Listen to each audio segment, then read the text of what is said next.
course, if you looked at your yearbook, you could see that we were supposed to meet in the Homer Congregational Church today for a meeting on antiques of some kind. But as the work progressed here during the summer, they thought it quite possible we could meet here. And so that necessitated really a change of program because we didn't feel that we'd be ready for antique furniture display and that sort of thing. So here we are. And Jim asked me to speak on the Suggett family. I really don't feel qualified because I never knew any of these people. I don't have any recollection of them. I came to Homer in 1915 and probably have seen the Suggetts perhaps, but I don't have any recollection. And I don't feel very well qualified to say much about them, except what I have learned from newspaper accounts and other sources. So I have entitled this little sketch, Well, how do we happen to meet here today? And the question contains the answer, one well after another.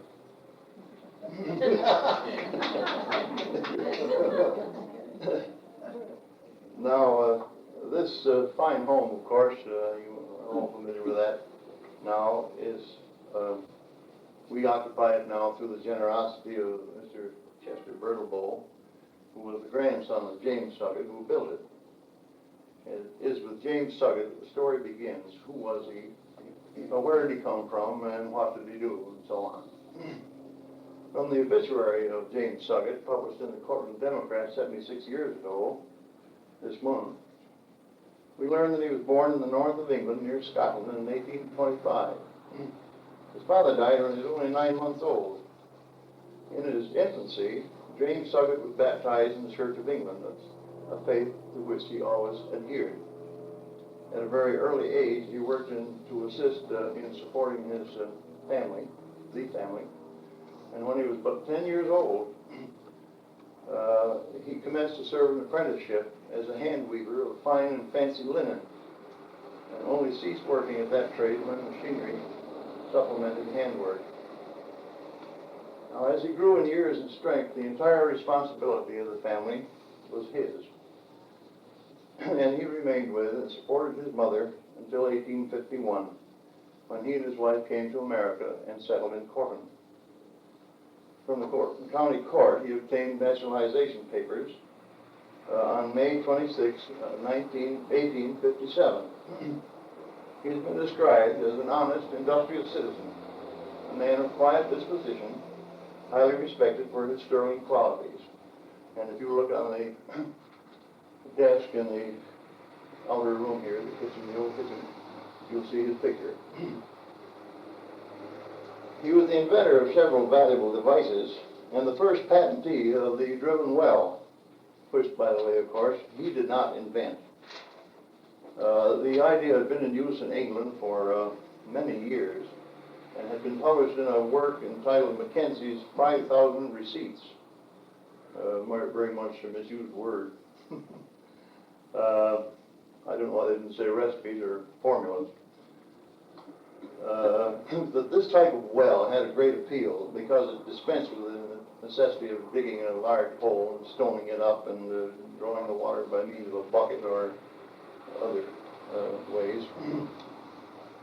It was really a very economical thing. Mackenzie's work advocated forcing an iron rod into the ground to be withdrawn after the rod had been driven, and then they would run a pipe down in the hole. It was really an unsatisfactory way because a lot of dirt fell in when they drew out that rod to put the pipe in. James Suggett became familiar with this type of well when one was installed on the Cortland County Fairgrounds in the fall of 1861. Cortland County's 1st Regiment of Volunteers, the 76th, was then quartered up here on the fairgrounds for training. And at the order of its commanding officer, Colonel Nelson Green, one of his officers, Lieutenant Byron Mudge, with the help of James Suggett, who has been characterized in some of these old accounts as a local well digger, they installed a well, the two of them, the first of its kind in Cortland County. It was, from all accounts, the suggestion of Mudge, who was the operator of a cooperage down by the old Clinton Avenue Bridge. And I wouldn't be a bit surprised if he may have owned a copy of this Mackenzie's 5,000 receipts. Maybe that's where he got the idea. But they put a simple suction pump on the pipe that they put in the well after they withdrew the rod, and brought forth good drinking water for all the soldiers, except perhaps for those who preferred the whiskey that Suggett's small son John was bootlegging among them. Mr. Burbo just talked in this house a few years ago, mentioned the fact that otherwise I don't think you'd ever known about that. He wasn't very old either at that time, as a boy. Well, James Suggett was very much impressed with this idea of the well, and he improved on it by simply applying a little conical point to a perforated lower end of a pipe and creating, in effect, a tubular drill. Now, this eliminated the necessity of first driving and then withdrawing the solid iron rod and then inserting the pipe for water. It was tight, and rats and mice and things like that couldn't get in the well, you see. He filed an application for a patent in September of 1863 and was granted his patent in March of 1864. He wisely hastened to sell territorial rights under the patent before its value would be lessened by rival claims or infringements. All this happened in the days of nationwide feverish speculation in patent rights.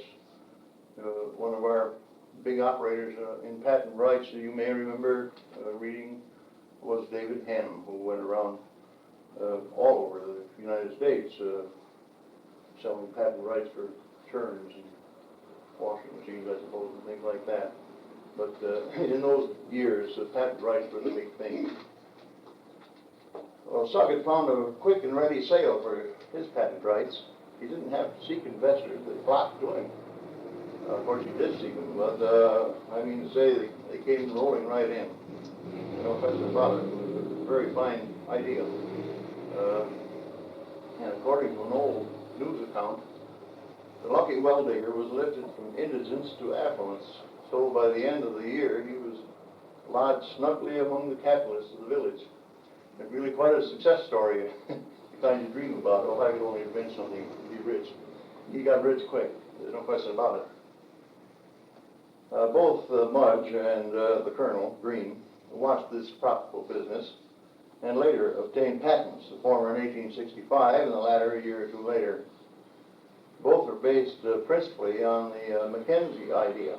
That is the idea of driving in the rod, withdrawing it, putting down the well pump pipe. Mudge early lost out through an error in legal procedure. And Green's patent was thrown out by the United States Supreme Court after a long-drawn battle ending 79 years ago this month. A victory won by Suggett's lawyer son, John, assisted by I.H. Palmer, another Cortland attorney. 16 or 18 other driven well patents fell to the wayside in this long battle, 22 years. And actually, the Supreme Court decided that none of the patentees had any rights to claim royalties on the driven well. The thing that had been used for many, many years prior to the first patent granted. The estimated cost of the driven well in those years was about $50. And in the 70s, over $750,000 were in use. This is a business that ran into millions of dollars. About $40 million, if you figured out, and it was still increasing. Within the price paid by the users, a royalty fee was paid by most of them, at least 80%. So it was a real big money business.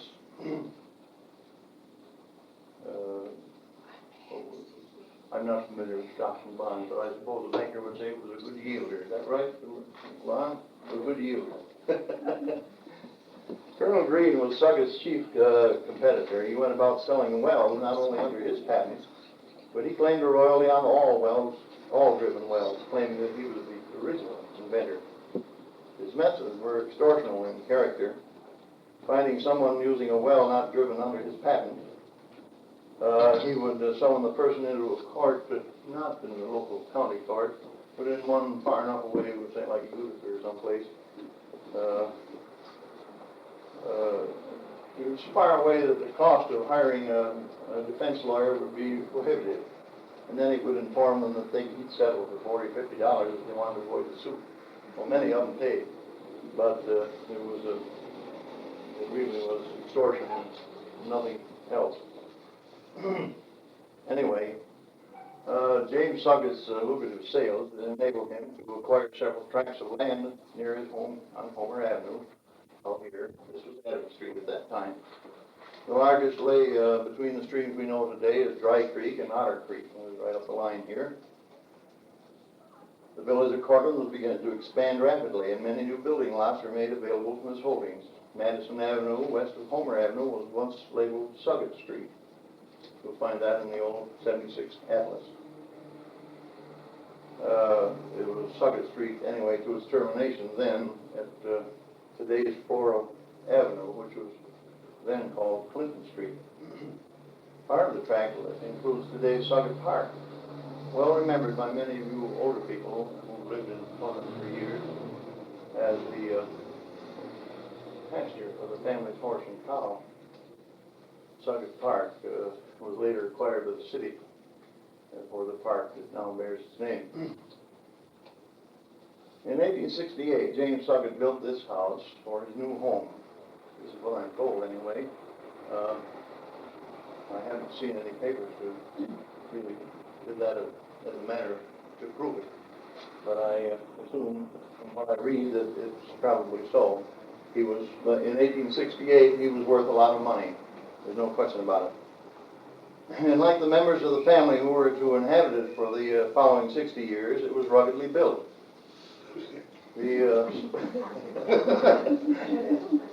The supporting beams and joists were substantial in size, and the exterior walls are filled with brick.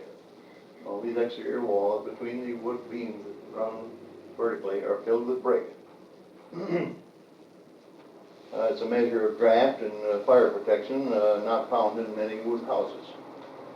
Now, as you can see around you here, the handsome molded casings were used for the interior trim.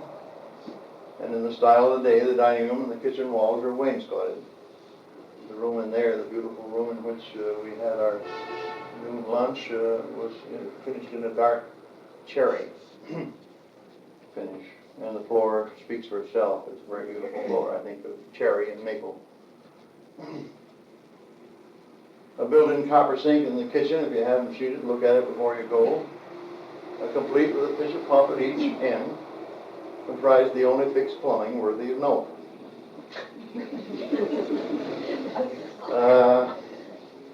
One of them, of course, supplied water from Mr. Suggett's own well, and the other brought the water up from the cistern in the cellar, which was built to catch the rainwater, soft water for washing purposes. The cistern is still down there. 3 chimneys, strategically located, provided the 9 pipe holes needed for the many stoves necessary to heat the house. You can just imagine running a house with 9 stoves to carry coal or wood to and carry out ashes from and that sort of thing.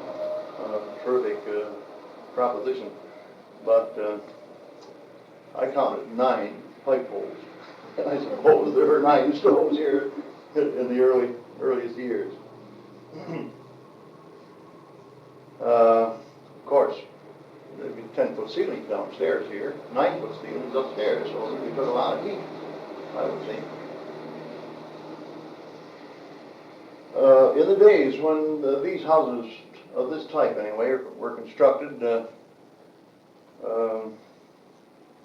marble face fireplaces were commonly installed, and I do not understand. There wasn't a fireplace in this house, and perhaps Mr. Suggett thought they were a little too ostentatious for him. The large lot located at the corner of Adams and Merrick Street, which is now Maple Avenue out here to our north, was roomy enough for the barn necessary to house the family's horse, cow, chickens, and pigs, as well as the agricultural implements, the Democrat wagon and the surrey with a fringe on top. The surrey and the Democrat and some of the tools are still in the barn.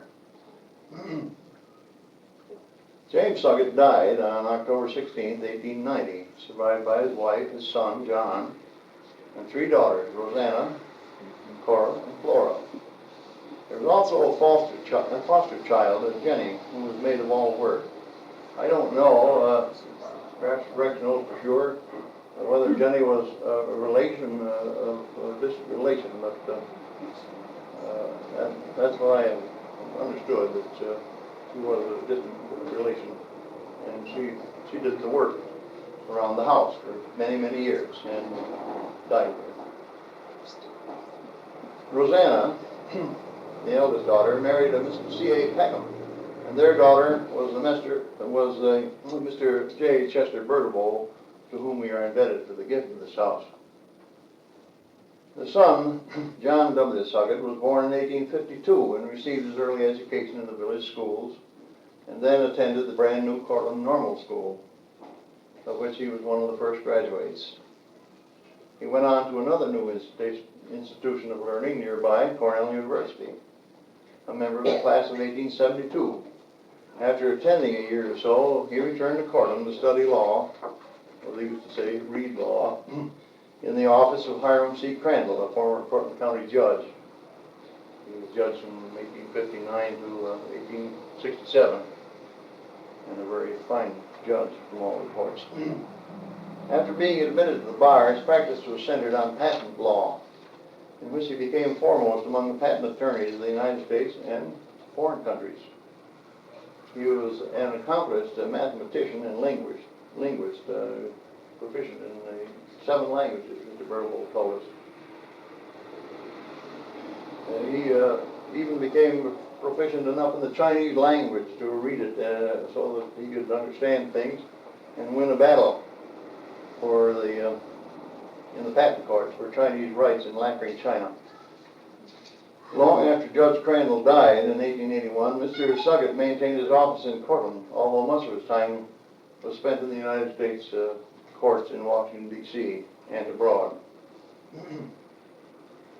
Among his clients were some of Cortland's leading manufacturers, such as the Howe Ventilating Stove Company, the wagon companies, and 2 great inventors of the age, Elmer Sperry and Alexander T. Brown, were his clients and friends. Sperry's patents numbered eventually into the hundreds, and Brown's visible typewriter was the forerunner of one of today's main industries in our county, down in South Cortland, Smith Corona Company. Both Brown and Sperry responded to Suggett's appeal for funds when the present Cortland County Library was built in 1927. The latter's gift being $10,000 of the largest cash donation received.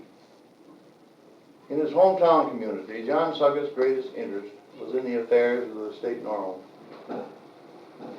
He served 38 years as a member of its board of trustees, and many of them as chairman of its library board. He's been described as irritatingly direct and caustic in expressing his opinions, and surely the many years of his service proved the high regard in which he was held. But, as I recall again, Mr. Bertable said, and so aptly put it, they were all nonconformists. And those of you who know what I mean. It is to John Suggett that Cortland owes, in great measure, the presence on the Hill today of the State University College. When the first normal school building burned in 1919, it was due to his foresight that Cortland retained control of the insurance received. And this was a deciding factor in the rebuilding of the school in Cortland, in spite of the heavy political pressures that were brought to relocate it in Binghamton. I think the insurance was something like $165,000. And Cortland had his hands on that money, and they, I think probably it's quite likely that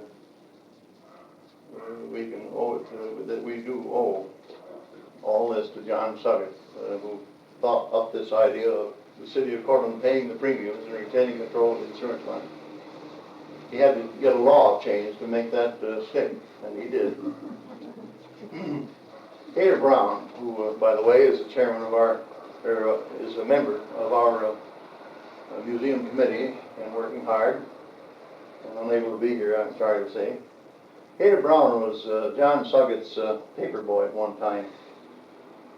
Suggett's office was then over Cater's father's drugstore down on Main Street, just north of the present Jones Jewelry Store. And Cater developed a very strong admiration of his customer, who now and then expressed to him bits of philosophy such as, the wonders of the universe will never cease, the flowers will never bloom in spring. The great executive has a warehouse of things we should desire, calm faith in the law, a little love in our hearts, the desire to express ourselves in usefulness. With them you will find heaven right here on earth, and the rest of the world will take care of itself. I think it's a pretty good philosophy to think about today.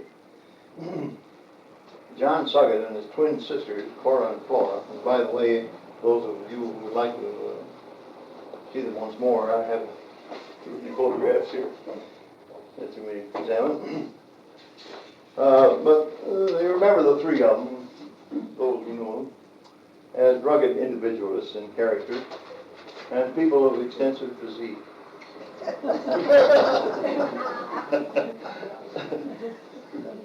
Memories of their appearances on the city streets, overflowing the narrow seats of the family Democrat wagon, drawn by a fat white horse, or compressing the springs of the stylish family Surrey with the fringe on top, are really now part of the folklore of this community. John Suggett died in 1928, Flora in 1931, and Cora in 1933. Their nephew, Mr. Bertlebull, maintained the house during the intervening years until his gift to us 2 years ago. To him we are indebted for the present opportunity to establish in this house an historical museum for Cortland County. To John Suggett, we shall always be indebted for the new university on the hill, with its tremendous impact on the cultural and economic activities of our community. And may these facts never be forgotten. Thank